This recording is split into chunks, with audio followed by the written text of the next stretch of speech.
All right. Here live with Mike and Peter of IQ. Hey, everybody. And like I was saying offline, that I first found out about you guys when I heard about this thing called Prog Fest in 1993. At that point, I had never seen a prog band live, and then when they said in the traditions of,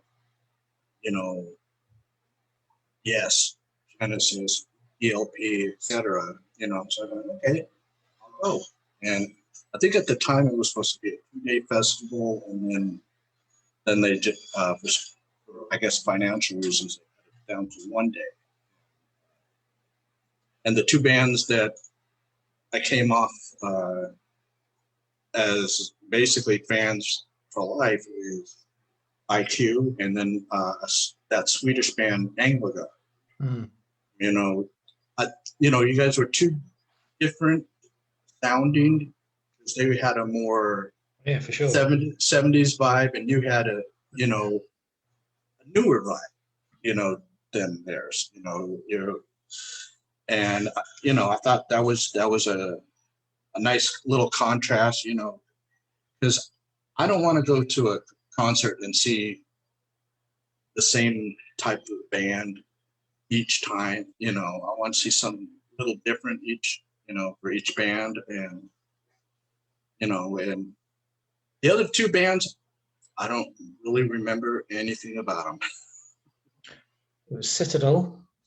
I know the name Citadel and Quill.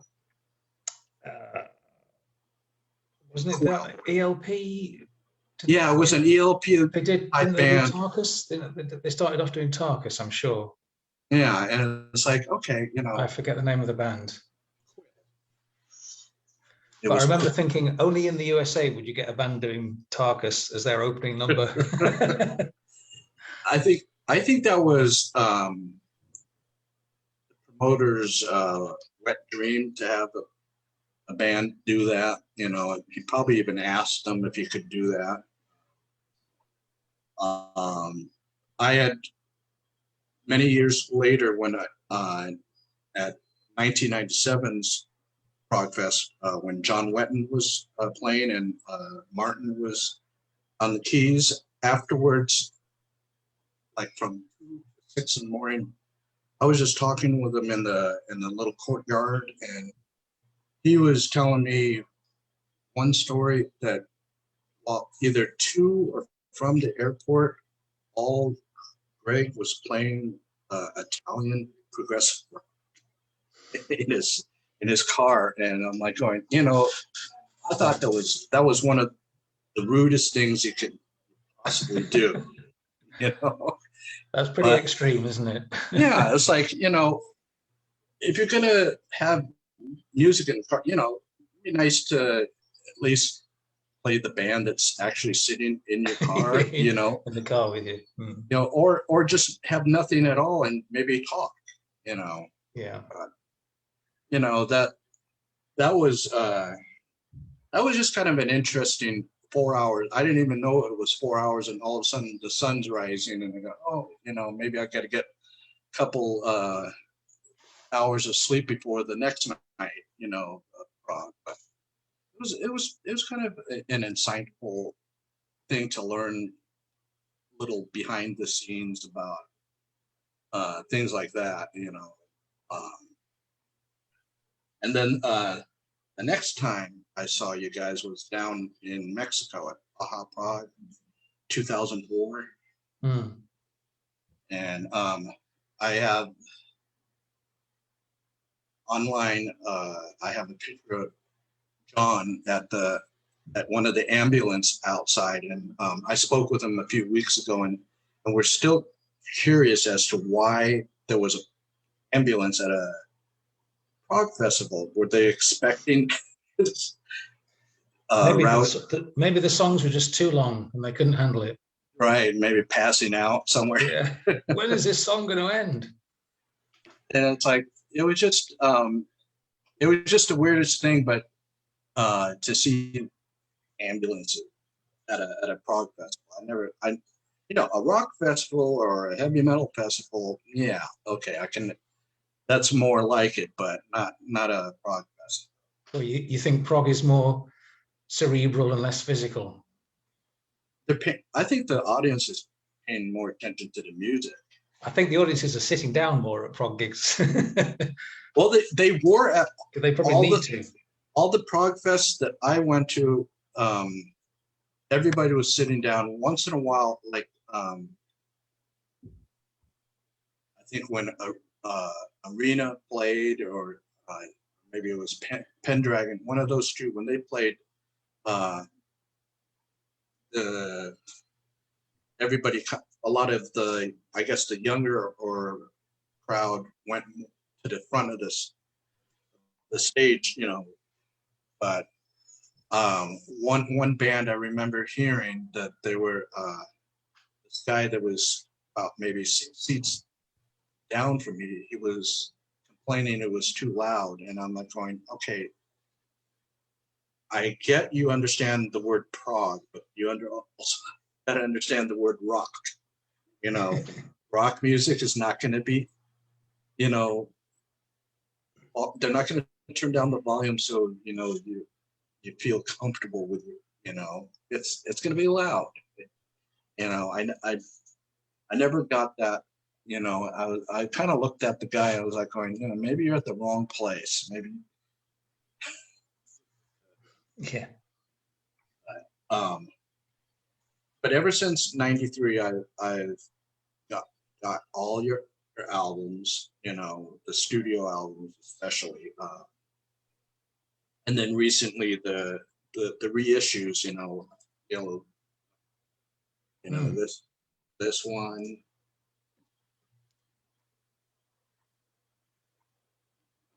Ooh. And the other reissue. Yeah. And I've always enjoyed you guys' music. It's you can put on your headphones and just for an hour and just you just escape, and that's one of the things I love about the genre is that's what you can do. It's very hard to do it with some rock music and pop music because they're just trying to get your attention, in a shorter space. But with, prog, you're telling stories, and which is something, newer music doesn't do anymore. They don't, it's really, prog bands are the ones that are carrying the banner for telling a story, regardless of what the subject is. You're telling a story, whether it's a fantasy story or, something social, it's like, so you get to, I'll tell you, one of my favorites from you guys when it came out, Subterranea. Yeah. And I did buy the DVD of the movie. It just kind of, just the differences, but and the similarities at the same time. It was like I was, and the cast that they had, it was fantastic. So it's like I think that was one of the first times other than Pink Floyd, that a movie was made from a CD, an album, and and it was it's still kind of a mysterious movie for me. I've seen it now about 2 or 3 times, and I like the fact that it's going to make me want to see it again, just so I can get more out of it. Where I really don't like when concept albums are easily explained right off, because then it's almost like you listen to it, okay, now it goes on the shelf. Mm-hmm. You want to revisit it a lot of times, and figure figure it out on your own. Well, this was the And good thing about the movie, I think. It was Matt's interpretation of the story, yeah, which is a nice idea. And that's one of the things I like about Pete's lyrics, is that obviously they mean something to Pete, but they are very much open to interpretation as well. oh yeah, you know that. I remember which was the one. I think it was when I saw you guys in Pittsburgh in 2009 at that 3RP. That there was a few three songs, a few songs that or one song that Peter was just working on the lyrics right then, and I was like going, oh wow, this is, you know, it's gonna be interesting, you know, a new song just right there. Yeah.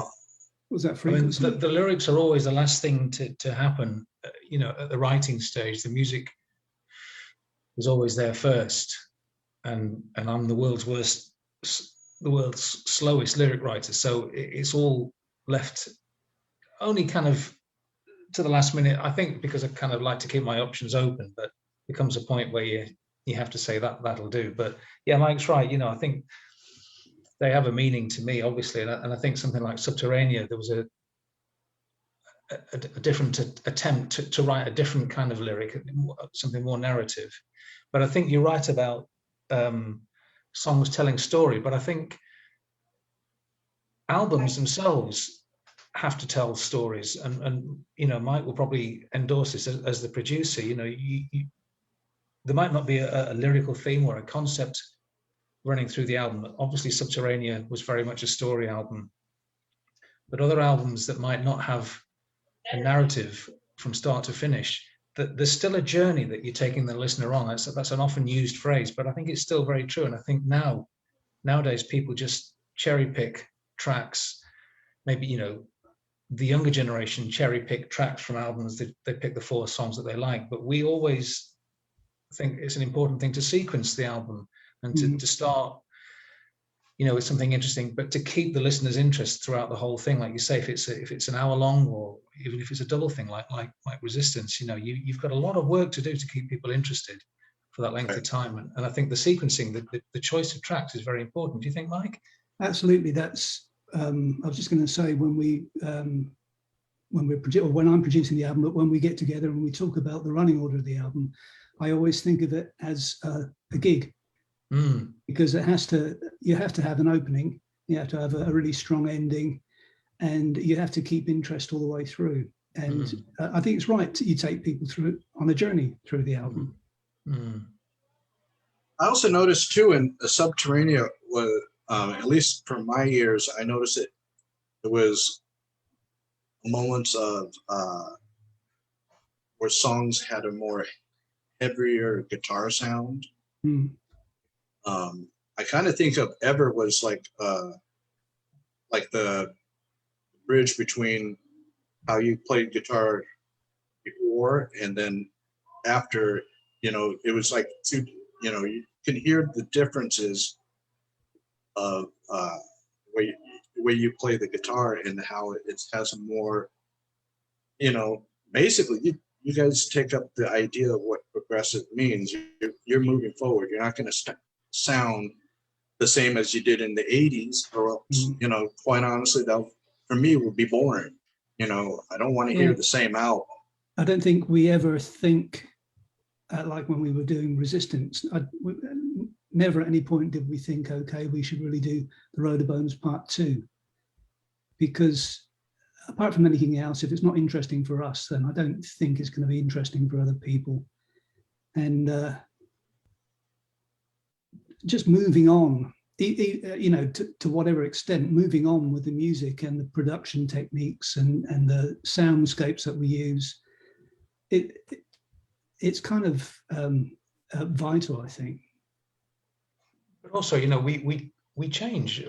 We in the band change, the audience change. None of us is the same person that we were 30, 40 years ago. We don't listen 70, 80 years ago. Yeah. You know, we don't listen to the same music that we did all those years ago. We don't read the same books. We don't dress the same. We don't have the same outlook on life. You know, it's a constantly evolving journey, isn't it? So the way we approach the albums is changing all the time. We're different people each time we come to do an album. So that all gets fed into the melting pot. And also, like Mike says, you know, I think there's a definite conscious effort not to repeat what we've done before. There's an IQ sound, absolutely, and we like sounding like IQ, but there's no point in repeating what we've done before. But you're always going to find people, you know, on the one side, people say, well, it's not different enough. It's too similar to what you've done before. And on the other side, you've got people saying, yeah, it's good, but I like the old stuff. So Right. all you can really do is follow your instincts, follow your heart, and do what, you know, what we think is the most interesting thing that we can be doing at the moment. I always hear that whenever a new IQ album's coming out, especially in the internet age, you know, everybody's like you were just saying, oh, sounds too much like the last one, or it doesn't sound anything like, you know, it's like you can never please anybody, but like a few people that I've talked to say, as a band or an artist, you got to please yourself first as to how the sound is, and then, you know, you hope that, you know, people that actually are paying attention to your music will like it too. And yeah, I've liked everything you've done, so, you know, because I understand, you know, you have to evolve to something different each album while still retaining your, you know, what is it, classic line, your sound. Yeah, you know, I think, you know, there might be somebody who says, oh, this doesn't match up to Ever, in my opinion, whatever it might be. Well, Ever still exists. That's still there. You can still listen to that. We haven't taken that away from you. It's still there. But you can listen to this as well and approach it in a slightly different way. And I think the other thing is that nowadays, everything is so instant.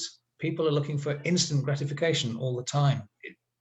When I was starting to collect records, if there was a B-side that you wanted, you had to search high and low to find it. You might find it on the B-side of a Japanese pressing, and there might be an advert in the back of a music paper. And there was a lot of effort involved in getting all this stuff and finding it. And you invested yourself in that search. And the reward that you got from finding that track or finding that record or whatever it might be was massive, because you spent a lot of time seeking it out.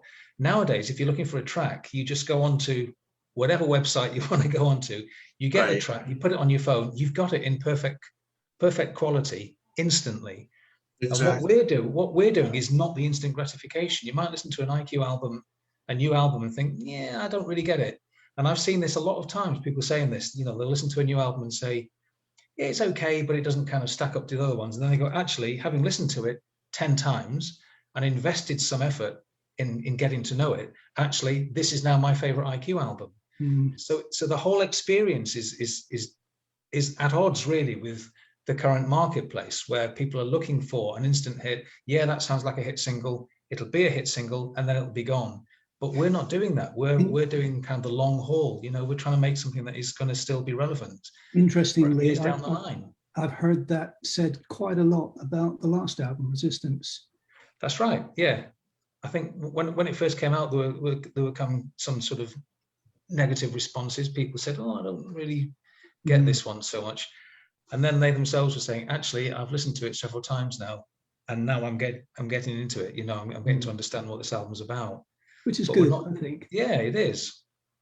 And this is why we can do a reissue of the first album from 1983. We can do a reissue, and it still sounds good. And Mike does a remix of it, and it still stands up as a piece of recorded work.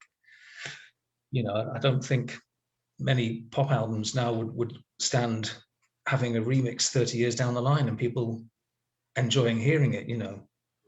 Right. I might be wrong. I don't know. There's some of those albums from the early 80s that stand the test of time, and then there's some that they date themselves so badly because they're employing all the tricks of that time, you know, how how people dress. It's like some bands that's more important than the actual music, and it turns out when later they look at their back catalog and they're like going, why did I do that album? And so it's just amazing how some bands, okay, you guys had, I was looking through all the old pictures. You guys had an image, but that was almost, it wasn't really like that's how, I know there's a lot of people that say, oh yeah, that's how all the 80s prog bands from the UK, they all tried to do this, same look. And it's like, well, it was a fashion. It was the fashion. It was the fashion. It was a thing of its time, but also for us, the way we dressed in kind of the early to mid 80s was, looking at it now, it was kind of an attempt to defer some of the criticism, because we got flack for saying we play progressive rock. And so the expectation was that we looked like hippies with long hair and we sat cross-legged on the floor and really got into the music, man. Actually, we had big glam rock hair. Mike was wearing dog collars and chains and stuff. A certain amount of that was a conscious effort to throw people off the scent, to confound expectations, to turn up looking like Duran Duran, but play a 20-minute song called The Last Human Gateway. So right. A certain amount of that was deliberate, and was to try to make ourselves not look how people would expect us to look. And that was good, because I think it really did throw people off in some ways. And it opened people up to what we were trying to do. And then I think, what was it in the 90s, like you were saying earlier, a wilderness years, I don't remember how many countless bands that were trying to emulate the 80s UK band, that either was trying to be IQ Part 2, Marillion Part 2, all these bands, and it's like, and they were doing it so badly because I don't think they got what the music was supposed to be all about. I think they were just copying what was done before, and without any regards to any of the, not so much the meanings, but just the overall atmosphere of what you guys were doing. Yeah, I mean, atmosphere is important, but at the end of the day, I think albums live and die depending on how good the tunes are. It's all about having a decent tune and a good groove, I think. And not going into the lyric side of things, but people, well, I like a good tune. I mean, surely everybody does. That's what it's all about. You have to have really strong songs. And it doesn't really matter what kind of keyboard you have. There's a lot of bands, I think, that still think prog equals a specific keyboard sound. Right. And of course, that's not the case. Yeah, I remember in the 90s, before the internet, you relied on magazines or things like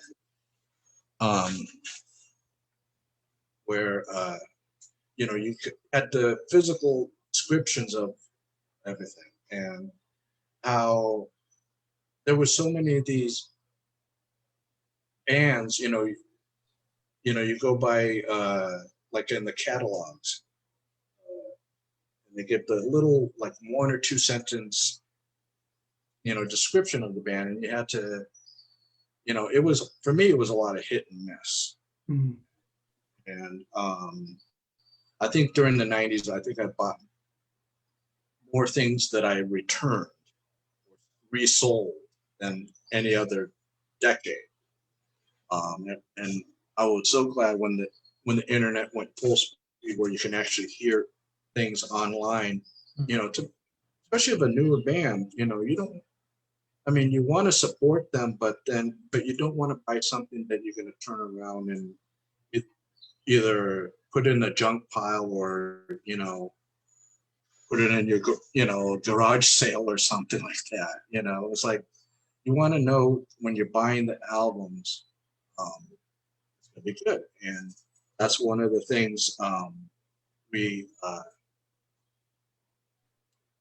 that I love about your music is when I hear a new IQ album's coming out, and it's like, it's automatic. I know I'm going to buy it, and I know it's going to be different.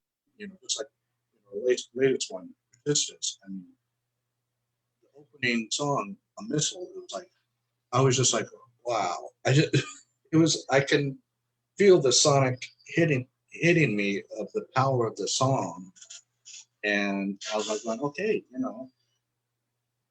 it's like it was like the next step in the evolution of your music. It has remnants of how you were before, but then it has things that you going to the next step, and that's what I like about you guys' music. It's always changing, always keeping up with the times, whether it's musically or lyrically, it's keeping up. I know there's a lot of prog bands that are still singing about wizards and things like that, and that's cool. If you're trying to. That's okay if that's what they're into. If that's what their audience are into, that's fine. There's room for everything, Yeah, and I think that's one of the things with the '70s prog that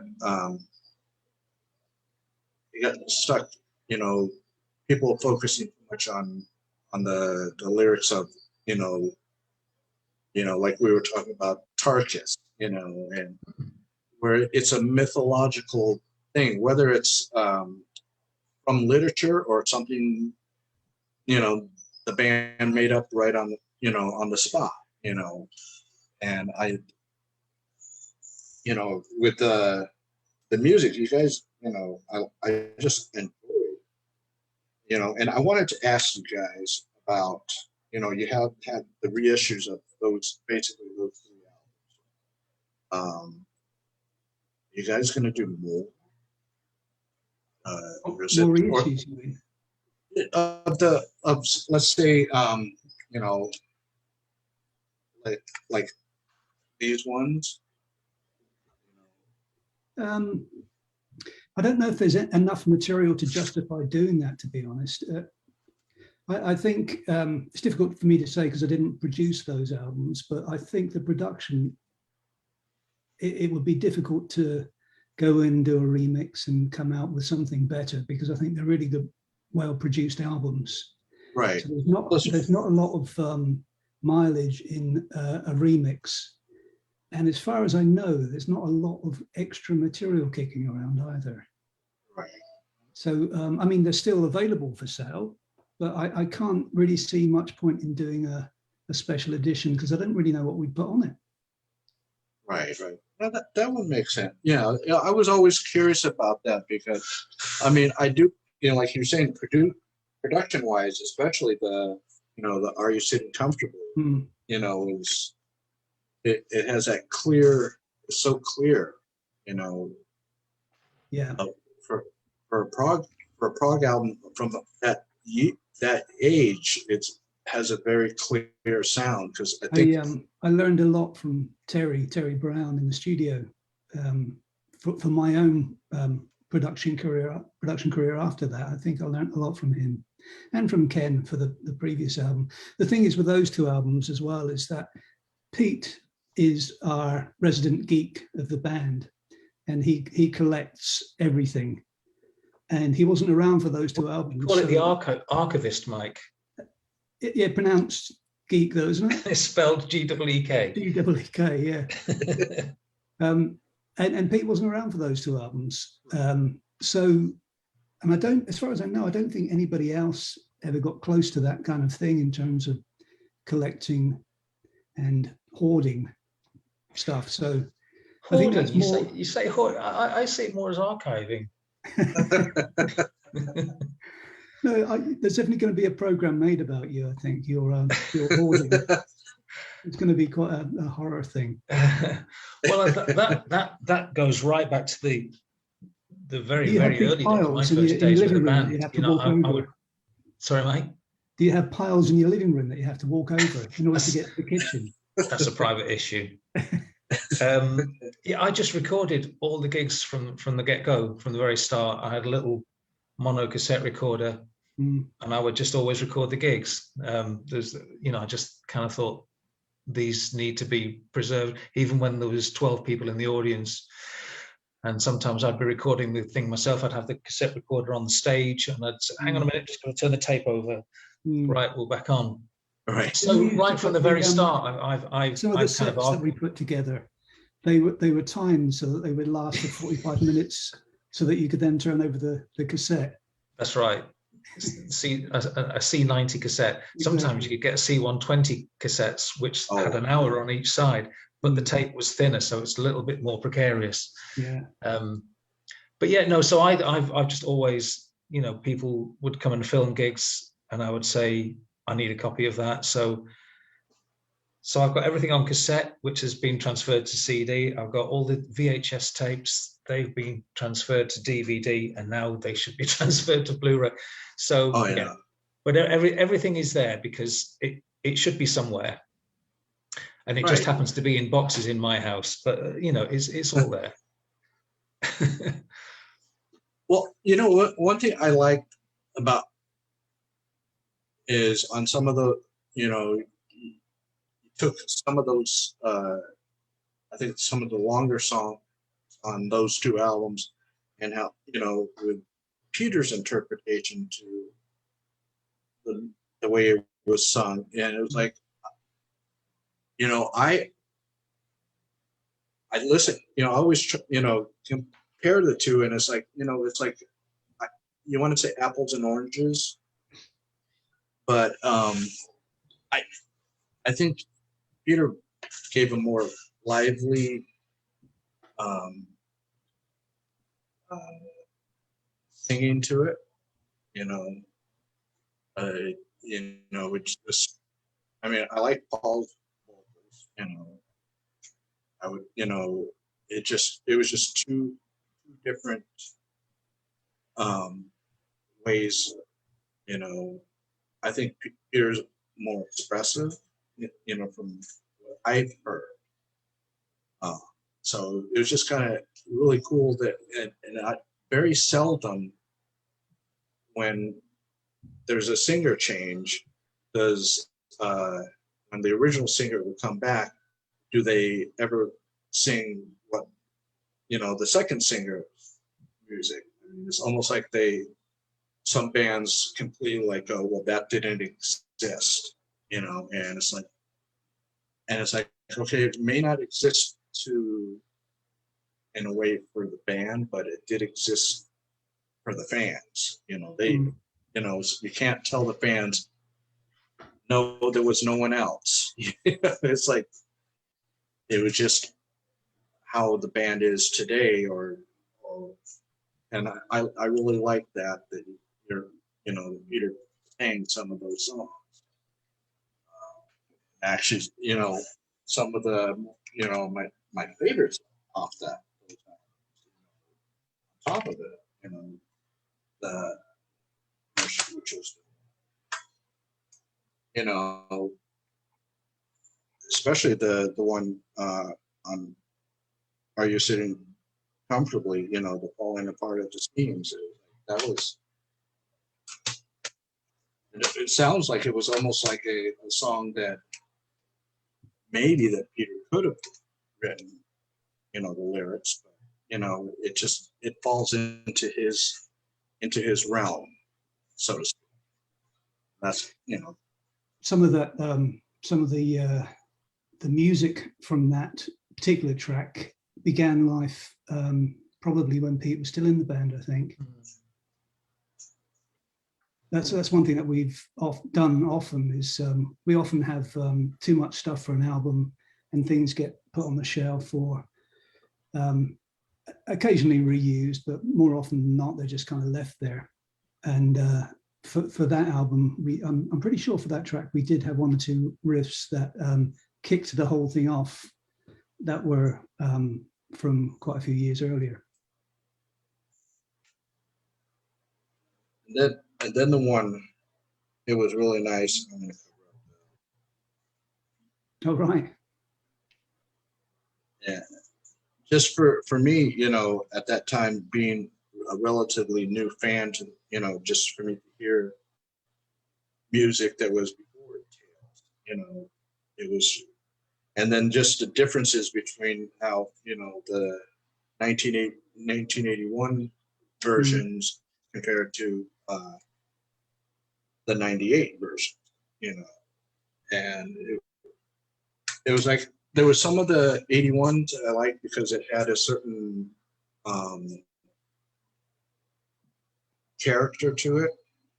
And then some of the ones that I liked, the 98, you know, so it's like, but to be able to hear the stuff, you know, from 81, you know, I think that was started getting a little, I think a lot of the prog bands were starting to putting out a lot of those archive type of thing, you know, stuff from before their first album, you know, or official album. And I just like just the different, but you know, like the song Barbell is in, you know, just another one of those things that you probably did just probably purposely to throw off the prog guys, you know, or just to have fun, you know. We've always, like Pete said, we've always liked to step outside of the box really in terms of prog, because prog is kind of the thing that always brought us together, but each of us like different things outside of that. So we have certainly in the early days we used to try and bring in different styles, and yeah, Barbell was just I guess it was a leftover from the very, very early days of the band. We didn't start out being a prog band. We were going to originally, and in the first couple of weeks of IQ, we were going to be all things to all people. And that kind of, we honed that down pretty quickly. Yeah, because all things to a few people. Yes. All things to my mum. Well, years after the first show that I saw you guys in 1993, you got I found out that the following year in '94 you played further up the coast of California in San Jose, and a few people that I know that went to see that, they said either before or most likely after an after party. When you guys were playing music, you know, and you're going on, you know, one guy, friend of mine said they weren't playing any prog, they were playing Madonna and stuff like, you know, things like that. And I'm like going, okay, that's different, you know, but, you know, I had remembered that a lot of bands, just because they're playing a certain genre doesn't necessarily mean that's on their, you know, how they say now, their playlist. You know, I can't believe that people that like prog only ever listen to prog. Surely they listen to other stuff as well. Back then I was very guilty of sticking with certain genres. Like prior to progressive rock, I was listening to thrash, and that's all I would listen to. You know, anything else, you know, wouldn't come close to my ears. And then I was doing the same thing with prog from about 93 up until 98, 99, you know, just couldn't listen to anything else. But then now, you know, the past 21 years, it's like, it's an open book as to different genres that I listen to. And it keeps on, you know, thanks to Facebook, I can, you know, I, and especially since we were in that pandemic, you know, people are talking about their favorite albums, and I'm looking at things, and I don't, you know, stuff that I never had before, because being, I call it tunnel vision, where you just listen to only one style, and you're, you know, you're missing out on other things. And I missed out on a lot of stuff from, you know, from the mid 80s to the mid to late 90s. And I'm now in 2020 and 2021, I'm getting into it. And so it's like I always try to tell people, it's like, you know, you can listen to other styles of music and not feel like you're a traitor to prog, you know. You know. Yeah, but prog itself is an amalgamation of various influences, isn't it? It's not a pure single music form, but by its own definition, it is embraced influences from other areas, from classical, from jazz, all kinds of areas. So You know, pure prog when doesn't Mike and I, exist. sorry, Mike. Pure prog doesn't exist. Then is that what you're saying? Shock horror. No, but you know, when we started out buying records, you know, we were all into the glam rock stuff. We listened to all that pop stuff and really genuinely loved it, because why wouldn't you? It was thrilling and exciting stuff, and we were watching it on TV, and it was great. And at some level, all the music that you've ever listened to stays inside, and when you come in to write something, it all seeps out in different ways and to different extents. But I think also, you know, when you kind of in your teens and you're discovering kind of rock music for the first time, it's very tribal, isn't it? You know, this is where why you wear your t-shirts with the band logo, because it's advertising, it's announcing to the world, this is who you are, this is what you're into. And people are very purist and very single-minded about that. I think as you get older, you have the confidence to say, actually, I love Led Zeppelin, but I also really love ABBA. You know, right. All the music is there, and there is no distinction. And you know, people say there's good music and bad music, and that isn't true. I don't think there's music that you like and there's music that you don't like, and that's all it is. You know, thousands of fans who go and see a boy band and really genuinely love that and really are entertained by that. Are we saying they're wrong because we're not into that band? Of course not. Every music that everybody likes serves a purpose for that person. And to my mind, there's a whole world of music. You know, not everybody likes everything.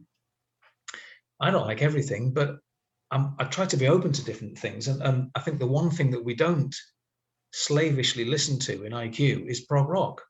Right. You know, I'm actually quite ignorant of what other prog bands are doing. I'll be honest, you know. But I think in a good way, that keeps us keeps some of our independence, some of our individuality, because we're not aware of what the trends might be in prog. I'm clueless about that sort of stuff. And when we're coming to write an IQ album, I just write my stuff. And as I say, it just comes out from what I've listened to over the last, you know, 50 years or something. Right. Yeah, my girlfriend, I took her to the Pittsburgh festival, a 3RP. Yeah. And she never heard any progressive rock before, and she came off basically becoming a fan of IQ. Cool. And because she, like she said, she's more of an 80s pop and techno, more into that. And some of this, she always tells me some of the stuff she listens to is like that I listen to. She likes some of it, but then some of it is like, okay, you know. She goes, you know, you can put your headphones back or something, you know. And you know, it's like like you were saying earlier, everybody has something that they like, and absolutely. And it only took me into my basically in almost my late 40s and until now to really realize that you can listen to other things. You can listen to it's okay to like different kinds of music. You know, you don't need someone's permission. It's okay to enjoy it all, or enjoy it as much as you want to enjoy it. You know. Oddly enough, I was just watching on PBS on TV. There's Ken Burns has done a series documentary on the history of country music, and it's really compelling. It's just it's well put together anyway. But some of the music is brilliant, and it's a good way to do it, because it really explains why the lyrics are there and why the sounds exist like that, and it's good. Yeah, at about the same time when I got in, before that prog fest I went to, I was working at a record shop, and the guy, the manager there, he listened to everything from punk to classical to jazz to reggae, everything, you know. And you have, you know, in the record store, you have the, you know, the stereo system that, you know, you could put in CDs to listen to. And at that point, all I was listening to was that thrash metal. I wouldn't listen to anything else. And he put in, I think his way of kind of kick-starting my mind into thinking that there's more out there, he put in King Crimson Red. And I was like going, you know, that was like, you know, for me, you know, that light bulb moment, that the epiphany of, okay, you know, I can start listening to other things. And then, of course, you know, he was playing bands like Roxy Music, Eno, Talking Heads, all these bands. And it was like, so they were, it was getting dark. He was kind of like planting seeds, you know, of where later on, maybe over a decade later, I got into these bands. And the first couple of Roxy Music albums, I think, have always been many years ahead of their time, and they're actually quite. The first album specifically is really quite proggy. Yeah. I mean, it doesn't have big mellotrons and stuff, but it's definitely paving the way, and I think it's about 20 years ahead of its time. That album, it's a great album. Oh yeah, for what was it, 1972? It's sometimes it sounded like it was 70s, but then most of the time it sounded like something that would have came out in the early 80s. You know, and that's, I mean, there was a lot of those kind of bands out that you know. They were almost like seeing into the future as to what music was going to sound like. That Roxy were a kind of retro future, weren't they? Yeah, the first album, and particularly the first single, Virginia Plain, it was just such a shock, because they really were like nothing else. I remember when I first heard Virginia Plain, I thought it was awful. And the second time I heard it, I had to go out and buy it. It just had that real kind of magic effect, and I do think they lost quite a bit after the second album, when Brian Eno left. I know he wasn't a major writer, but he had some kind of influence on the sound. I don't know if he maybe the production as well. I don't know. Yeah, and then his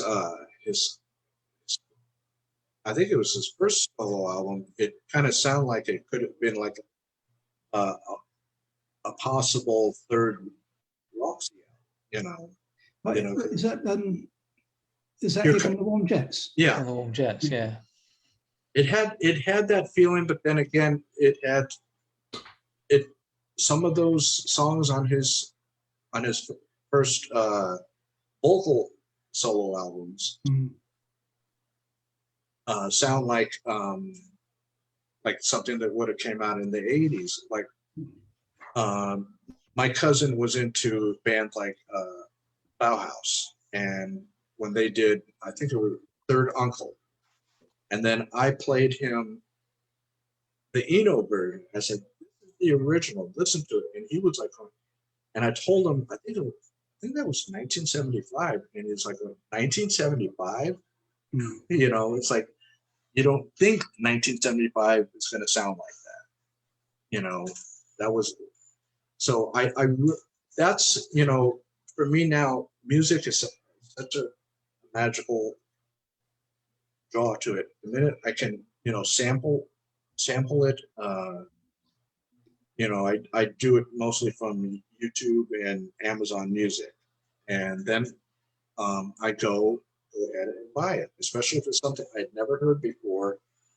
You know, I don't like to buy something blindly anymore. I did that way too much in the 90s. You know, but you know, that's the fantastic thing about today is that you can find it's easy to find the stuff, but then at the same time, I did a show last night where we're talking about the streaming versus the physical media, you know, slash digital media, or you know, or basically the purchase. You know, people are using a lot of those streaming sites out there as their library. They're not going to buy it, you know, and like you were saying earlier, that it's so easy to just, you know, it comes to you right now. You know, you don't have to go search for it. I think that was more fun searching for it. Kind of like a scavenger hunt, you know, and you know, trying to find everything, you know, a particular band that you like. And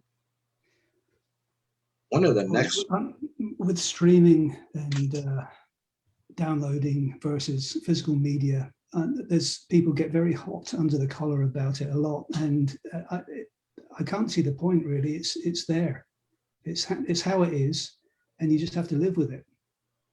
I'm not a big fan of streaming, I have to say. Because I'm well over 100, I still like to have stuff in my hands, you know. Exactly. But it's there. It's not going to go away, and I don't think it's worth getting upset about, really. Oh yeah, you know, I have a friend of mine that he had, you know, he makes music too, and he put out, you know, he has to put out several different types of bands in order to make some decent money, and two of the albums that he put out just last year, and I was like going, are they going to be on CDs? No, I can't.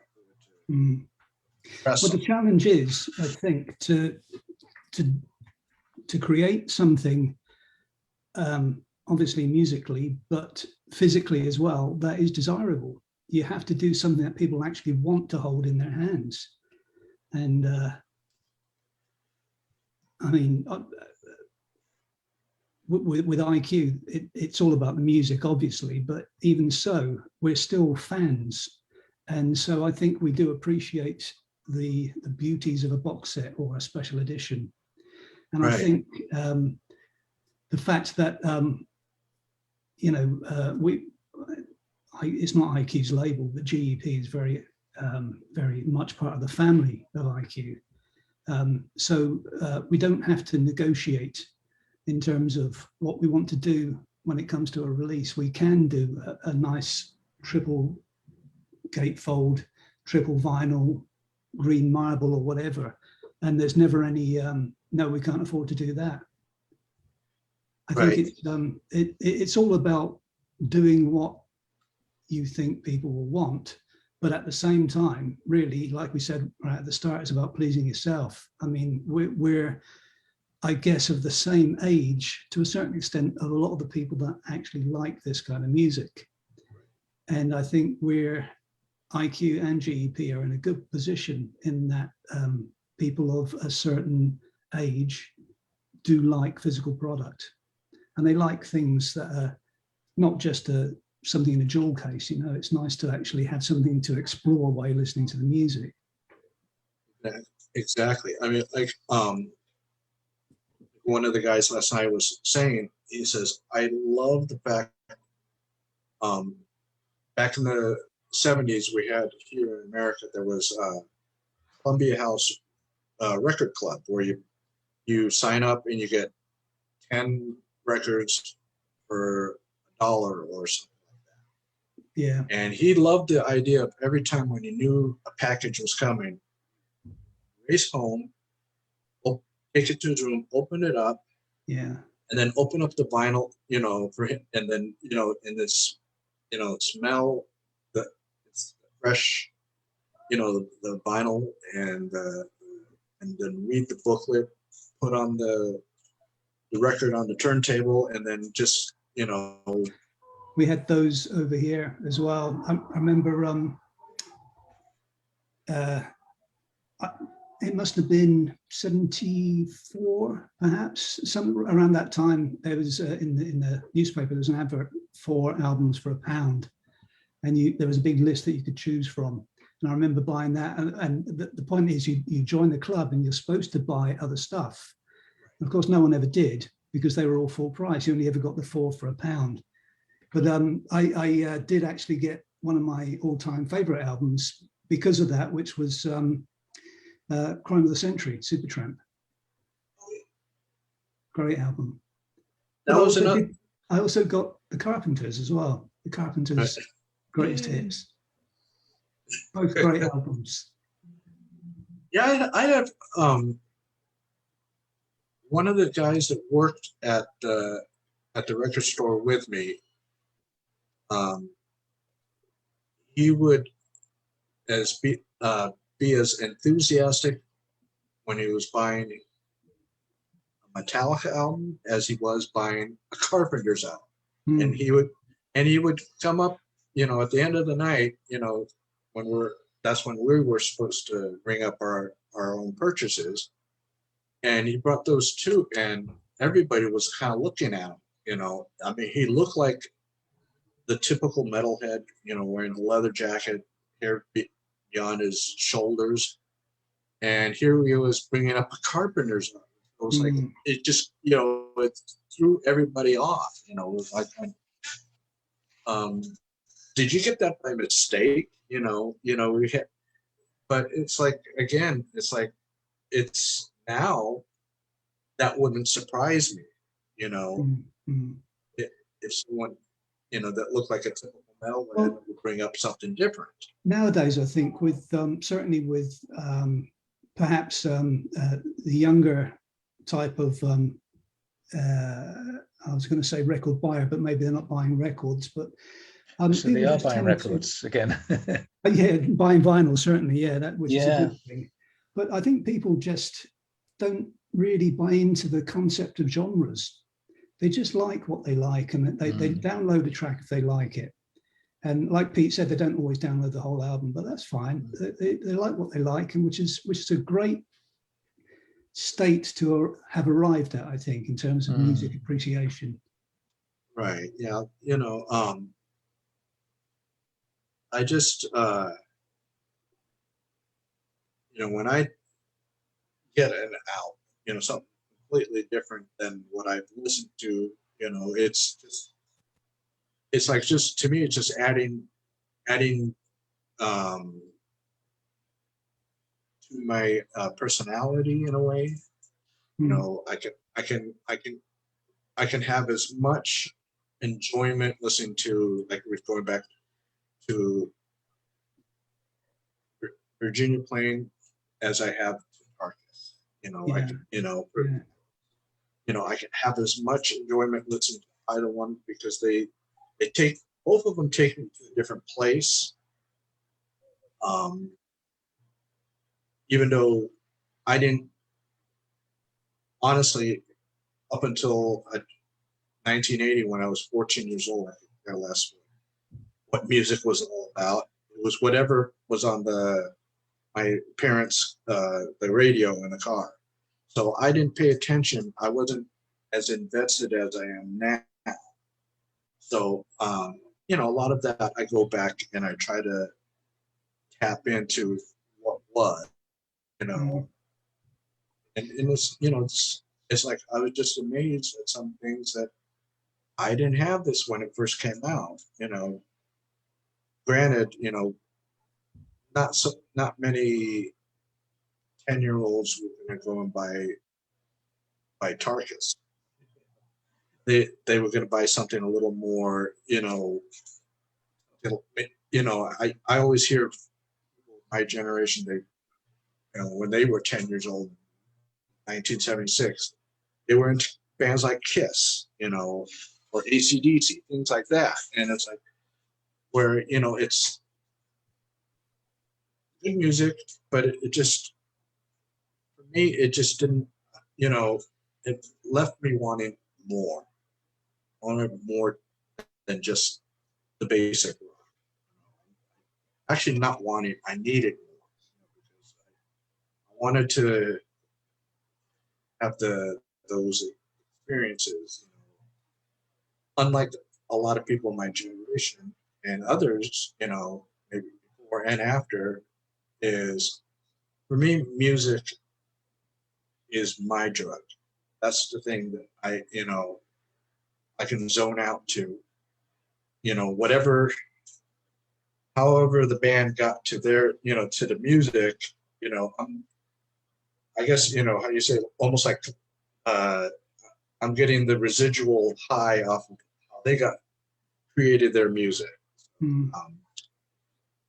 So it's like, I can listen to music and I can get into, you know, a state of mind where I'm so relaxed.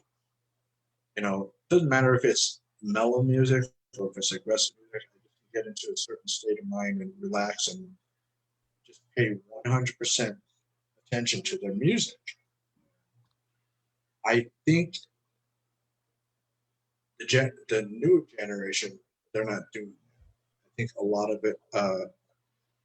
One of the guys last night, he said they use music more of sonic wallpaper. Well, I don't know. It's difficult to talk for other people and how they appreciate music, isn't it? I mean, Right. I don't know. It's just, it's good that people like music. That's good enough for me, I think. Well, with music, you know, like music from IQ, this music you need to kind of pay attention to. Mm. It's not something really that you can put in the background and do other things. You know, because all of a sudden something's happening in music and you got to sit down and pay attention to it. You know, or stop what you're doing and pay attention. That's I think the difference between progressive rock and other genres is, you know, you have to you're paying attention to it, because, you know, if you get distracted by something, you know, almost for me, as I have to, you know, rewind a little bit, you know, or put it back, you know, on the CD player a couple of minutes, because it's like I heard something but I wasn't paying attention, you know. And I think it's the music. This genre of music is more for people that want to pay attention to something a little more, and then of course, you know, if you don't, you know, you want something where there is music that can be just as background, you know. So we got everything, you know. And one of the other things going through your discography here was was this some of the, I guess these were like the rarities and of songs, you know. I always like when people um, bring out those rarities, you know, for the fans, you know, just to see, it's kind of like a look behind the scenes in a way, you know, songs that didn't make it on the albums, or, you know, for whatever reason, you know, if it didn't fit the. That was a good way for us, I think, to mop up a lot of the stuff that was kind of left on the shelf. And like you say, I think it is interesting to listen to stuff that didn't quite make the album, or alternate versions, or yeah. Someone in the chat room wanted to ask, were the Stranglers an influence on you guys? Do you think so? Not specifically. They've always been an interesting band, I think. They're a band that were completely at ease and confident with stepping outside what was perceived as their genre, which is a great thing, I think. You know, they ploughed their furrow, and that was it. That's good. I mean, I think when the I remember when the new wave thing happened, when the punk thing happened, I remember thinking I was never going to be able to get into that, but actually, I really liked an awful lot of it, and you know, a lot of the energy, and you know, I think they were kind of pop songs, but played faster and harder, and they're just, you know, they were good songs. I mean, you know, something like the Buzzcocks. Buzzcocks are a pop band, but playing fast tunes. You know, I mean, one of the first new wave gigs that I went to was Television and Blondie supporting, and that was in 1977. And that was the first UK tour, and that was brilliant. And that first Television album, Marquee Moon, I've always loved that album. And I never saw any problem with liking Television and liking, you know, Genesis or whatever it might be. There was never any conflicts there. I think I really picked up on the energy of punk. I did have a ticket to go and see the Sex Pistols, but the gig got pulled by the local council. So I had to take my ticket back. I think it was £2. I didn't really want the £2. I wanted the ticket. I should have kept the ticket. It would have been worth a fortune on eBay now. But anyhow. Right. But yeah, a lot of the punk things I was really into. Ultravox, loads of stuff. And yeah, Ultravox were great as well. The first couple of albums were brilliant, I thought. Yeah. And Talking Heads were just the first. Well, all the albums really, just brilliant albums. That's what I think. That's one of the underlying themes, I think, with a lot of bands that we're talking about, is the fact that they're kind of, rather than musicians, they're artists, almost conceptual artists, that, and then their medium happens to be music, you know. Because I think that's very true of Brian Eno and Roxy Music, and also bands like Talking Heads. And later on, of course, bands like KLF. I don't know if they were a thing in America, KLF. I heard, I didn't hear their music, but my friend's sister had a patch, you know, because I remember that. Yeah. And had it on her. Big thing in that time was the goth kids were carrying around lunch boxes that had the band stickers all over them. Oh, right. You know, yeah.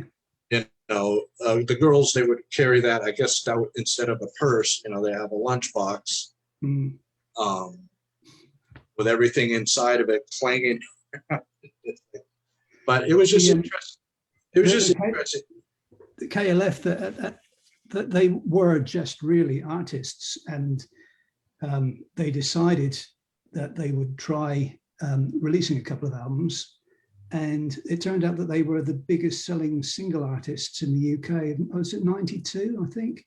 They were hugely successful, and they got so successful that they were at an awards ceremony, and I think it might have been Jonathan King, perhaps, said, yeah, I really like them. And they took that to mean that they were doing something wrong. And they took all the money that they'd made, took it to an island in Scotland and burned it all. And that was the end of the KLF. They couldn't have just given it back to the fans. No, because then you're kind of, you're not destroying the thing that's destroying you. Yeah, you know, I guess you could, that makes, you know, I guess on the basic level makes sense, you know, that they were cleansing their soul by doing that. That was the idea. Right. Yeah, that would make sense. Yeah. I mean, they wanted to stay true to their art, and I guess that award show was. I think it was the guy that said it more than the fact that it was an award show. Yeah. Although didn't they once, they were supposed to appear at an award show, and instead they threw a dead sheep at the entrance of the venue. that was something. That rings a bell with the camera. I think nowadays, if an artist did that, you know, they were going to be all over social media. It doesn't matter how popular they were before, afterwards. That's all they're going to be known for. You know, they can have and I have to say, I don't really agree with doing, you know, being a vegetarian. I don't think that's really in with my ideals. But the thing is, I think about a band like that, they are very inspirational, or at least they are to me. Yeah, I guess someone has to have gimmicks, you know, to get people to their shows. It's just done that, especially since the early '70s. You know, almost every band had some sort of gimmick, especially if you're, whether it was glam rock or earlier forms of heavy metal or shock rock. They always had something, a gimmick to get you in, and then gimmicks just kind of build up and build up over the decades. You get very extreme ones. So, I always try to look past the gimmicks and see the band music, because that's, to me, that's the most important thing for me is the music. Is I can sit down and listen to it. Am I going to listen to that whole song all the way through, or I'm going to be appalled by someone's vocals or lack of? I mean, it's just the same. I have another friend that he bought a CD from some band based on one song, and he got it when he finally got the CD and he went to listen to the rest of it. He said it sounded like well, I gave a better analogy. It sounded like banshees being murdered. It's like it just the most awful vocals. So, but I bet I'm sure the band probably had this great image, which kind of deflected away. It's like, okay, we can't really sing that well, but here's some crazy looking image. So, and that's really big. Going back to you guys, even the concert videos that I've seen on YouTube that are posted, and then I got your Blu-ray. The name escapes me of the more recent live one you guys recorded, and I was so I knew it was a region B, so, and I was glad that I had one of those all region players. So I was like, okay, I'm not gonna have to go out and buy another player just so I can be able to watch the concert, and it's just a fantastic way for people that can't always get to all the band's gigs. They get, and also for the ones that can say, hey, I was at that gig, and here's something that's immortalized now, on video, and oh yeah, I mean that's it is a different experience to the recorded output, definitely, and that's why I think DVDs and Blu-rays are definitely a good idea, because it lets you see, I guess, a different side to the band.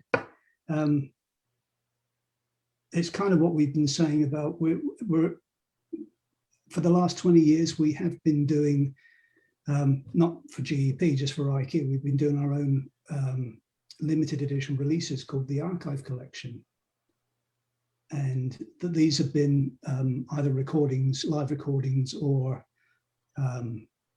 extra material that you don't get on the album, or a couple of times it's just been giveaways at concerts, all as part of the archive collection. And recently we've been putting all those together into one big book. And a big part of that, I think, is it enables people to see a different side of the band and the music. Well, yeah, I see on, especially lately on Facebook, the past 15 or so years, your guys' Christmas show. And I'm like, wow, that's like, to me, it's like, for an IQ fan, that's like the event that, if you almost kind of like a mecca type of thing, you got to get there. But sometimes it's hard for people to afford, to get over there, whether it's the airfare or hotel. Usually the ticket price compared to those is very reasonable, even today. And especially with with that pandemic last year, and still kind of continuing. You didn't get a chance to do your Christmas show, and we did an online version. Right. Yeah, I think. I think I remember you guys played like some recorded concerts that haven't been put out onto. That's right. Yeah, we've got quite a few concerts that have been videoed and recorded, but they were, for one reason or another, they were never used. And so over the last year, in fact, we've done 4 of those live stream things. And the Christmas one was the live video and recording of the Subterranea show that we did in 2011, Pete, was it? Mm. Yeah, and in fact, with that, well, we did the same with a recent German show, the first live stream, and people really wanted us to release it as a archive collection CD, which we did. And then after the Subterranea show, people wanted us to do that as well. And it just felt a bit like, I don't know, it almost felt a bit like cashing in, which I didn't want to do so much. But what we are doing instead is a vinyl version of that live Subterranea recording. And this goes back to what we were saying before about the actual packaging being something that you, rather than just streaming or downloading, you actually want to have it and look at it while you're listening. And so with this, it's going to be a triple live album of the Subterranea show, a triple gatefold. The nice thing about this is there's I don't know if you know you probably know the story of Subterranea, but it starts off with the bars the character is held in captivity, and you can just see the bars across his face, and that features on the cover. And we have a die cut cutout between the bars on the cover, and all the inner sleeves are printed, so you can put that into the front cover, and you'll see, I don't know, like Pete behind the bars, or if you put one of the other ones, you'll see me behind the bars. So in essence, it's 6 different front covers. You can put your favorite band member on the front cover, can't you? Yeah, yeah. But also we've got a nice 6-page fold-out insert with all the lyrics on it as well. And all that kind of stuff, I think, is just a really nice thing to experience while you're listening to the music. Oh yeah, I always love going, especially now where you can get information of the bands pretty quickly. I always like to go, whenever I hear a song from the band, I like to find out as much as I can about it. And to me, that's important because it helps me better understand the topic of whatever the song is about, and how it was derived. It never really basically tells me the whole thing where I don't have to think about it. I'll just go, oh, okay, yeah, okay, here's comes this part, here comes that, it's basically, you know, you're getting spoilers, and you know, you don't want spoilers. You know, you want to experience it for yourself and not have a third party tell you what the song is about, what the concept is about. You know, that was one of the things when I was reviewing CDs. I tried to stay away from. I tried to make it where I wanted the other listeners, for them to find it out for themselves, you know, and maybe they won't have the same, you know, idea about what the song is about. You know, they'll hear something different. And it's always interesting to hear different people's point of view as to what they think the song or the album is about. Sure. Well, the songs are about what you want them to be about. Right. You know, you don't need me to tell you what every line means and what the, you know, what the idea is behind the song. What, in a sense, once we've released it, it isn't ours anymore. It belongs to the people who listen to it.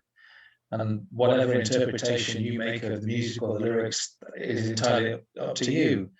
And I think how you interpret the lyrics, how you invest yourself in that music, in that song, that's going to be how you connect with that song. It might just be one line. It might just be a lyric that says, "I miss you," and you might be missing somebody at that time, and you suddenly think, "Wow, that song really hits home." You know, all it needs is one little shiver down the spine moment in a song, and it's yours forever. Then, you know, it always has a special place for you. And I think that's always my kind of my aim, my remit with my contribution to the songs, is to try to get that special moment that connects with the listener, you know. And it might be a particular guitar line, or it might be a crack in the voice on a particular word, anything like that, you know. But I think those are the golden moments that we strive for, and sometimes they're accidental, and it's tempting, I think, to kind of make everything as perfect as it can be. But actually, I think sometimes the beauty is in the little frailties and the little mistakes sometimes, you know. But the meaning of the lyrics and what the music means to you, that's entirely down to you. That's entirely down to the listener. Mm. Yeah, I guess it could come from, it's just, you know, from different walks of life, we'll get a different interpretation of the song. Then, you know, everybody will have something different.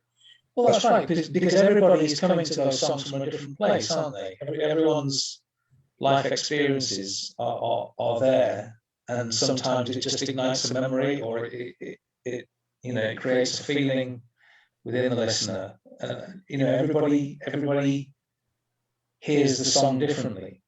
Everybody hears what they want to hear in a song. Yeah, and you know, you know, whenever I started watching on YouTube the different people, how they react to it, and some of them, you know, the reaction videos to different songs, and it's just I find those interesting to watch. People hearing a song for the first time, and you know, I watched a couple of young kids listening to "In the Air Tonight." You know, the public perception of Phil Collins is this kind of a middle of the road balladeer. Actually, he's anything but. You know, we all know that he's a phenomenal drummer and a really, really gifted songwriter and singer and producer. And these kids were listening to "In the Air Tonight" and saying, "Well, this has got a really good vibe." And then, of course, when the big drum break happens, they were just blown away by it. Right. And that's great that, you know, they're listening to it with no preconceptions. That's what you aim for. That's what you hope for, is for people to listen to the music that you've made with no preconceived ideas or notions of what they're going to hear, or prejudices, you know. But I think it's really refreshing to see those young kids reacting to that particular song in a really genuine way. You know, that was brilliant, I thought. I do believe I saw on one of the IQ groups on Facebook, someone was actually did a reaction to one of your videos. one of your songs. Yeah, there's been a couple of videos posted on YouTube of various different people doing reactions to certain tracks. Yeah, it just kind of, yeah, it is kind of interesting, especially like you're saying, the younger generation being introduced into something for the first time, get their reaction, and you kind of, sometimes for me, those reaction videos make me want to go back to listen to that song, hear it now through. You want to go back and hear it with their ears. yeah, you do, and then what's magical about it is how does that work though? What? How does that work, listening to it with someone's ears? Well, I just mean from the point of view of trying to listen to a piece of music with no preconceived ideas of what you're going to hear. We're not talking serial killer type stuff now. No. Not actual physical ears. Right. Not physical ears. Yeah. But yeah, you get to hear, and you hear new things. I think, at least for me, I hear new things in songs. I'm like, there's this one guy that he's a composer, and he goes and listens to it, but he breaks down everything from the lyrics to the music, and some of the, well, actually, I'll say most of the stuff we talking about the music when he's talking about,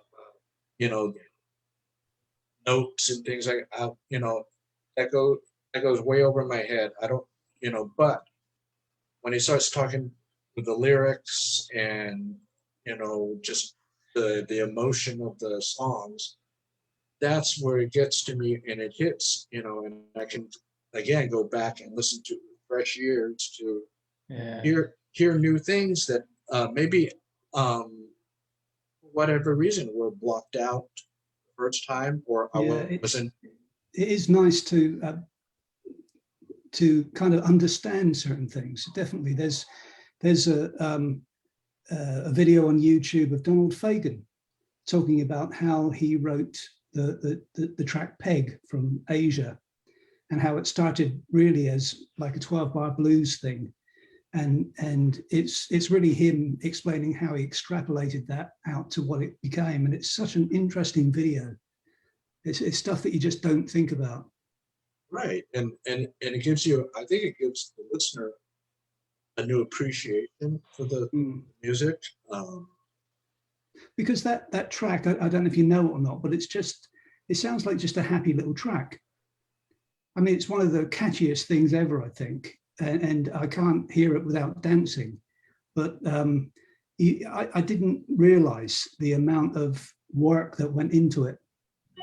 It's a great thing. Yeah, the next one up. Seventh House. And I believe this is the one that, for me personally, after here in America, we had that thing 9/11 that happened. Sure. Yeah, I heard about that. When the song "Shooting Angels," all of a sudden, I was listening to it, and all of a sudden, it just kind of, for me, probably different topic of it, but the meaning from your song, but it just, the title right there just kind of resonated with, it was like that day was, a complete game changer for people in America and the world. Oh, and then sure, yeah. And that that's song, interesting. Shooting Angels has absolutely zero in common with 9/11. right? There's no connection whatsoever. But if you hear a connection, or if you interpret some kind of connection between I think it that was song and that event, then that's entirely down to you, isn't it? And if that gives you something from that song, then that's perfectly valid, I think. It doesn't matter what the lyrics are about or what I had in mind when I was writing those lyrics. Certainly it wasn't 9/11, but if you interpret it that way, then didn't it come that's out fine. before 9/11? What was that? It came out before 9/11, didn't it? Didn't 9/11 was the year after? 2001. That was 2000. Yeah, that was Yeah. a year before, and it's just there was just a whole bunch of songs that when that came out, just coincidentally I was listening to, and that was just one of the ones that Sure. it just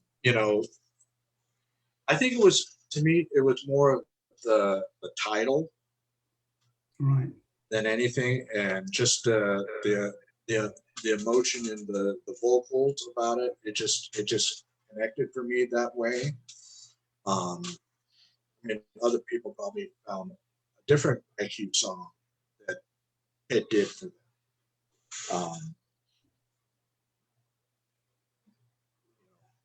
And that I think that's a wonderful thing about any kind of music is how it connects to you. And those the IQ songs that I like, another fan probably won't like, and I think the big thing is why I stay away from some of those polls that people do. What's your favorite song from the band, or what's your top 10? My top 10 of anything is going to be different than yours. With maybe once in, might have one similarity, but that's, I find, it's, my top 10 changes from day to day, to be honest. yeah, it does change. And so it's like, I would never do a top 10 list. I would do my favorite 10. That would be a little more of an accurate thing, because, I could have something on my top 10 that was a minor hit and didn't get a lot of airplay. You're not on Facebook, Pete, are you? No, I'm not. I've never done Facebook. So you don't really see those kind of top 10 lists and things, no? No, I have. What, of our songs? No, well, of any kind of top 10. Okay. It's quite a popular thing to it's almost like every year the same thing comes around on Facebook. I've been nominated to do my top 10 albums. Right. People put them out. And what's worse is people start arguing about their different top 10s, like, they're kind of some I've seen pretty vicious. It's like, I'm not allowed to have a different list than yours, thing. I don't, like I said, I stay away from doing top 10 lists, or, I just stick to my favorite 10. These are my favorite 10. These are the ones that mean something to me, and that's how it should be. It should be stuff that has some personal meaning to yourself, and not like a popularity contest of, I have to have the latest album, whatever it is, or the popular album or the popular band. I have to have, let's say you got to have Pink Floyd in your top 10 list, or it's your opinion doesn't mean anything, and I think that's bluntly bullshit. It's like, you don't have to like what's popular. You just like what you like. And I love this cover because it just reminds me of a good old-fashioned ghost story. Yeah. But I think this was the one that you only had 5 songs on it, but they were, nice long ones. Well, one of them in particular, Harvest of Souls is 20 odd minutes. Yeah, it's about 24 minutes something. When we released the album, it was the longest album we had recorded so far. Yeah, I remember hearing about that. and I was going way back to when 1997 when I was talking with Martin about that. At that time, I always thought that, for a prog band, you had to have those 20-minute songs. And I asked him at that time what was, whatever the next album would have been, are you working on a 20-minute song? And he said, we don't go by that. If it becomes 20 minutes, it becomes 20 minutes. If it doesn't, it doesn't. And I think a lot of, in the 90s, bands thought that they had to have a 20-minute song, or maybe their prog credentials would be taken away, something ridiculous like that. And some were nice, they flowed very nicely, and others, it feels like they were doing a cut and paste job on it, different, like 3 or 4 different songs together and say, okay, I got my 20-minute song, and like, whether or not they did that, but it's still, you can tell. And that's why nowadays when a band has an epic, 20-minute epic, I have to go listen to that first to see if it actually flows right,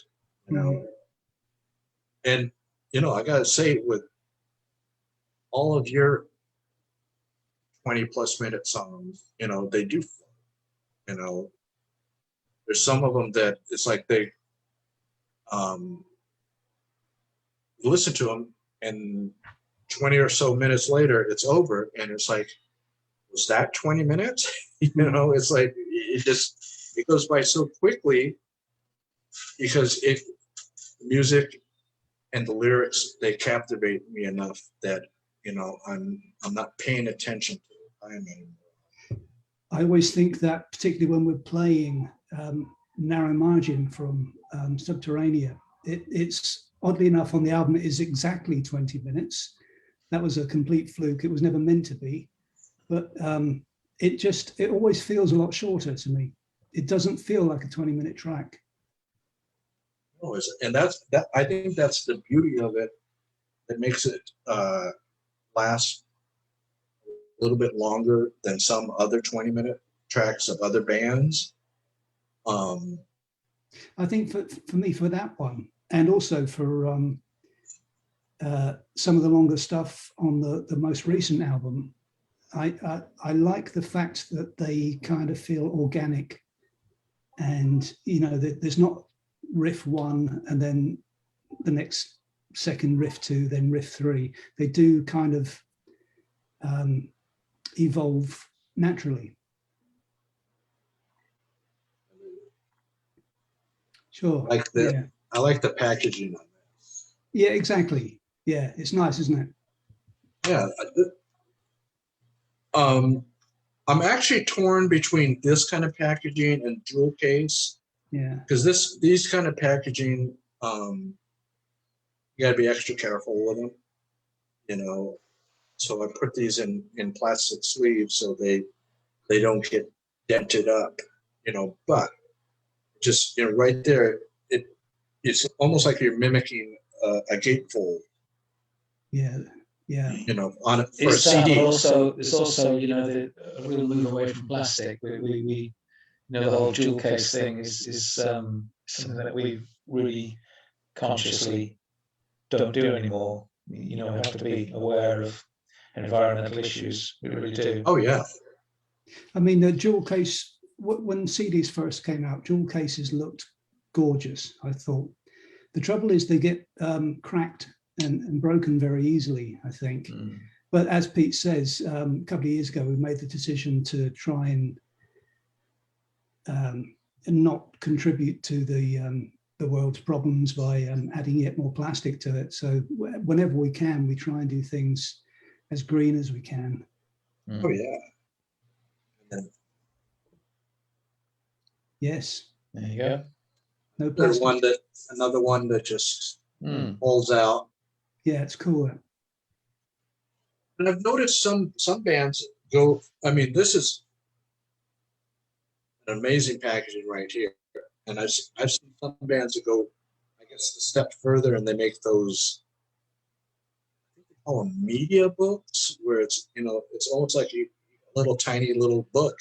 Hmm. You know, it's got a hardcover and everything, and those are, you know, it's just amazing how the packaging, especially for, you know, basically an independent band, you know, I'll say case in point, a different band altogether, Frost, putting out that box set on a hardcover for an independent band, and especially in today's age, that's an amazing thing that for them to do. And it's like, I mean, granted, downside with those size box sets is you can't put them in the shelf. Yeah. That's the only downside. But the plus side, you know, you can display them up, and you know, we got. Yeah, on the plus side, they look nice. But you know, I don't think people spending money on an IQ album or a Pink Floyd album are overly interested in the finances behind those. They just want a nice product that's been put together with some care and attention. And you know, Floyd always do that. Their stuff is always really good quality. And if we're charging the same money for one of our albums, then our quality has to be of a comparable level, you know. Right. And I think, like Mike says, you know, it's about making the physical product desirable and making it a nice thing to have, making it something that you know the band care enough about to make good, sort of thing. And then, of course, your last one. So Our latest chart topper. actually, this is the one that stayed. So, but it's don't when the discs slide into those little pockets inside, they're hard to get out, aren't they? Without sometimes they are. Yeah. I think the early versions of this way of packaging, the discs were so tightly put in that they were scratching, but they come out. I mean, there's a bit of effort, but they do come out easily. You know. Sometimes I find the booklets quite hard to get in without creasing them. I know that sounds a bit sad, but you know. I think you have to be mindful of the fact that the booklet has to be a little bit smaller to fit comfortably into the pocket, you know. That's true. The reason we went with that kind of packaging was because with the Road of Bones, the discs went in from the outside. And quite a few people got back to us to say that they fell out easily. Right, okay. So we were trying to get across that problem. Yeah. And of course, this has its own problems as well. It's very difficult to do the perfect packaging. Yeah, I mean, I like that, but you know, like I was saying, I don't remember what the band was, but they had an earlier version of that. You know, the paper, called the paper sleeve ones, and all I heard was horror stories of, God, my CD scratched, you know, and it's like, and so it's like you're almost like taking it out so delicately and so slowly that by the time you get to put it in your CD player, you're, you know, taking it. Do you remember when CDs first appeared and they said, "Oh, you can eat your breakfast off these; they're completely indestructible." You know, you can throw them across the room and they'll still play. And actually, that's not the case at all. I remember someone on TV in the UK demonstrating this by putting honey with a knife, spreading it across the CD, and then putting it in the CD player to demonstrate that you can't do anything to it. And did it play fine? They managed to scrape the honey off first, which is good. Maybe what we need to do is cardboard biodegradable CDs from now on. Or honey. Or honey CDs, Nice. Just, press the music in honey. Then if you don't like it, you don't have to take it to your garage sale, you can just eat it. When we first started with IQ, way before CDs, it was just vinyl, and we did want to be the first band that had the first ever toffee record, and we never achieved it, unfortunately. But it was a nice dream. But we're still working on that, aren't we? No. Dope. I had forgot which 12-inch single I found of IQ. I'm trying to remember what the song was, but I found it at the oddest place. It was someone's garage sale, and they just had it there, I think, for 50 cents, and the thing was still it. When I took it home and I opened it up, there was, along with IQ, there was a 12th Night single in there too. Oh. So it's like I got a 2-in-1 for that, and it's like, sure did.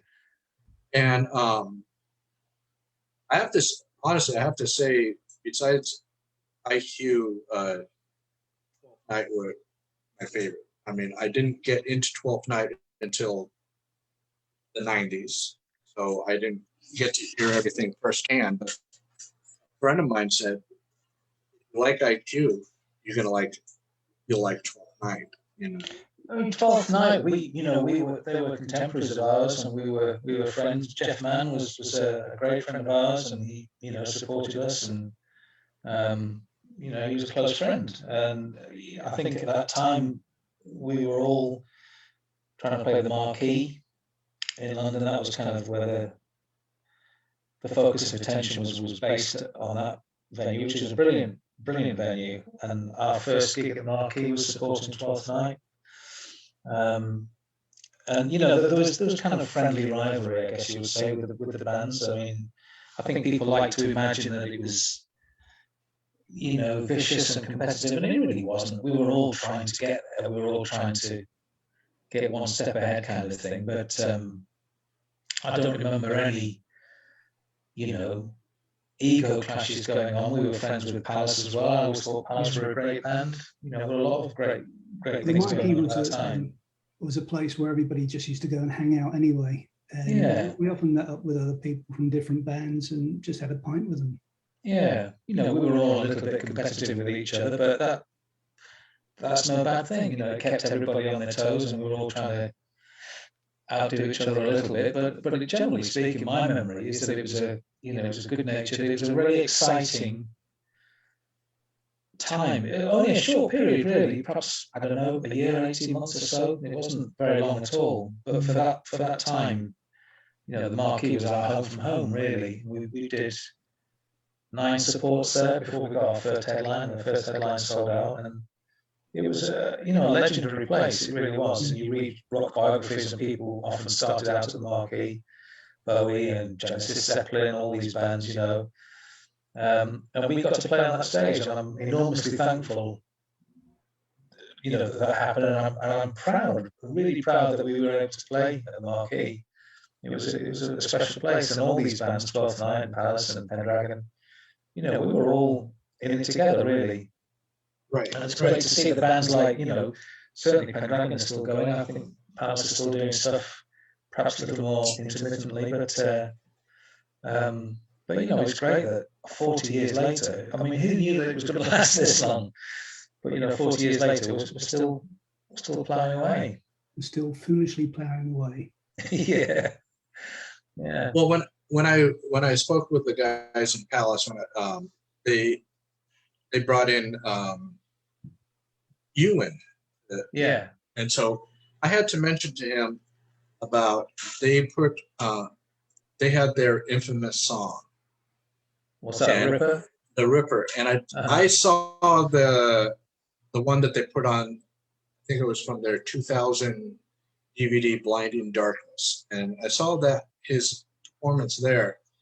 And then all of a sudden, just the atmosphere, the vibe, or something out of that song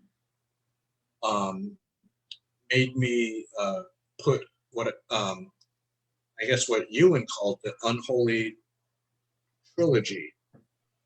The Ripper, Enemy Smacks, and Creep Show. He says, boy, those are the darkest songs you could put together as a, I don't know what it was about those 3 songs. They had to be played back to back. And it didn't matter which order it was, I guess it depends on my mood of the day, Creep Show might go on first, or Enemy Smacks, or the Ripper, whatever it was. It's just something about those songs back then. The Palace gigs at the Marquee used to be really entertaining.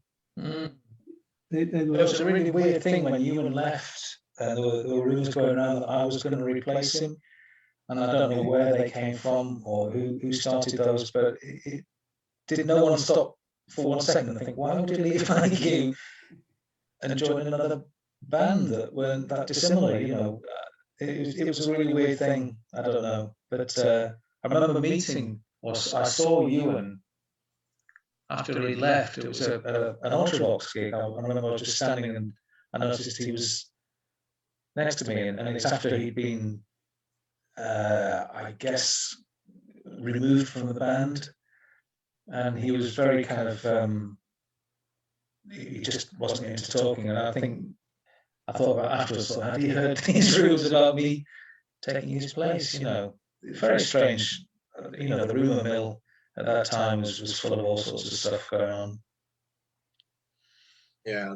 I'm going to have to wind this up in a few minutes. It's been a couple of hours, but I've got. Oh yes. I'm really sorry, but I've got. Time flies. Yeah. Well, I do appreciate you guys taking the time out, and give my best to the rest of the guys, and I'm hoping maybe once we're on the other end of this pandemic that I'll get a chance to catch you guys somewhere here in the States, because it's been too long, almost 20 years since I've seen you. No, 10 years since I've seen you guys. So, well, that's a little. It's nearly 2 years since we've seen each other. Right. Yeah. We're going to meet up next month. That's going to be the first time in, I don't know, about a year and a half that we'll have. Together in the same room. Germany was the last time we met each other, wasn't it? In February. Yeah, it was January. Wasn't it? January last year. Was it January? Yeah. Yeah. Well, so thank you. You're going to put this onto YouTube, Ron. You're going to put this on your YouTube channel, you say? Say that again? You're going to put this on your YouTube channel? Oh, YouTube, yes. On YouTube, okay, cool. It'll be up within the hour, actually. Oh, right. See, this is it. Everything happens so fast nowadays, doesn't it? Oh, I know. Well, people are expecting it if I don't do it. Yeah. They're gonna be like going, well, wait, where is it? So I just finished it. Let me. But like in years gone by, it'll be it'll be up a week on Thursday. Yeah. So it'll be up there, and I'll send the link to Mike. And cool. And if I hadn't really said it to any of the other bands, but if there's anything that you wanted to out, clips or something like that, because it depends if someone wants to spend, I think, 2 hours watching the whole thing. Some people do. They want to learn more, or be entertained, or both. But okay. Again, thank you guys very much. I really do appreciate it. Oh, pleasure. And I look forward to new IQ music in the future. Okay. Sorry, I put the pressure on you there. One day. One day, Cheers, okay, Ron. well, thank you very much. Thank you. You're welcome. Bye for now. Bye.